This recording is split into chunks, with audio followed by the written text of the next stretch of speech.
Are you aware of the PDCA cycle? PDCA cycle is one of the quality tool in healthcare delivery system to perform corrective and preventive action. So PDCA stands for plan, do, check and act. These are the steps to manage our ward effectively and efficiently. So PDCA, the first P means plan, to process the improvement. So how do we do that? So we can understand with one example. Like, first of all, we have to set our objective. What will be the objective?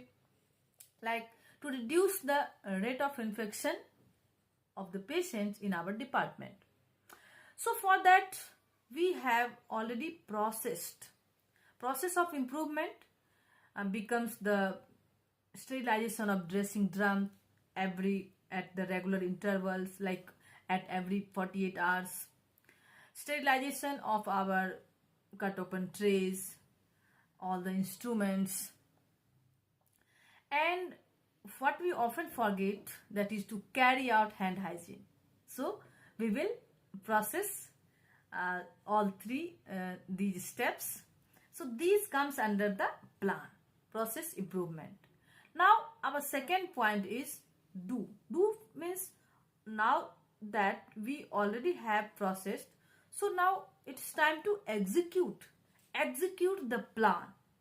So we will execute the plan and we will document. Documentation part is very, very important. You must have noticed there are various numbers of books are nowadays. We have to document all the process in the books. So by documenting we can measure, and the third point is check. Check means what? Check means to analysis, to review whether the infection rate is reduced or the constant. So if the infection rate is reduced, then our next is A. A means act. Act means incorporate the learning. Whatever we received in this process, PDCA, so we can execute again in another PDCA cycle. So in this way, these are the cycle and we perform to get the better outcome, to get our ward infection free or to reduce the rate of infection in the patients. So